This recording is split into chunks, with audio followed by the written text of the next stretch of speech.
কৃষকরা কিন্তু গত 2 বছর ভালো প্রফিট করছে, এর আগে কিন্তু প্রায় 5 বছর তারা কিন্তু লস করছে।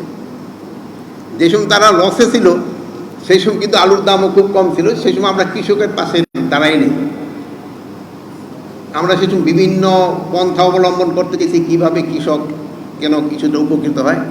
বাট গত 2 বছরে আলুর দামটা বেশ বেড়ে গেছে এবং কৃষকরা যতটা প্রফিট না পেয়েছে এই যে মধ্যস্বত্বভোগীরা কিন্তু এটার ফলটা বেশি ভোগ করছে। আর এখন যেই হারে কৃষক আলু চাষ শুরু করছে, আমার মনে হয় আগামী বছর আবার কৃষক লসেই চলে যায় কিনা আল্লাহ জানে।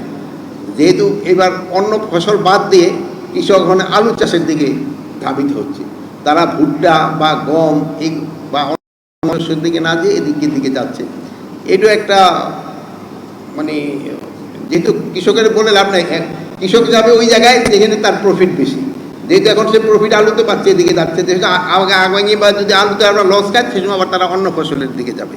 তবু পেঁয়াজটা যতটা না অন্যান্য জিনিসের দাম এই 2টা জিনিসের দাম একটু অসহনীয় পর্যায়ে চলে গেছে, কিন্তু সরকারের তরফ থেকে একটা চেষ্টা করা হইতেছে রোজার ভিতরে দামটা যেন একটা স্টেবল থাকে। আপনারা জানেন যে অন্যান্য দেশে কোনো যেমন ঈদ বা এই 25শে ডিসেম্বর খ্রিস্টানদের, তারপরে আমার পূজা পার্বণ, এই সময় জিনিসপত্রের দাম কমে যায়। রোজার সময় অন্যান্য দেশে দাম কমে যায়, আমাদের দেশের হলো উল্টা।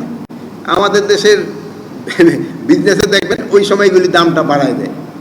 আমরা ধর্মকর্ম সবই করতেছি, বাট এই ক্ষেত্রে আমরা জানি কি একটু চেঞ্জ হয়ে যাচ্ছে, আমরা জিনিসপত্রের দাম ওই সময় বাড়ায় দেয়। অন্যান্য দেশে কিন্তু এই সময় এই রোজার সময় দাম কমায় দেয়।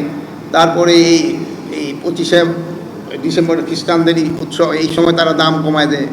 এই দুর্গা পূজার সময় তারা দাম কমায় দেয়, আর আমাদের কিন্তু দাম আমরা বাড়িয়ে দিই।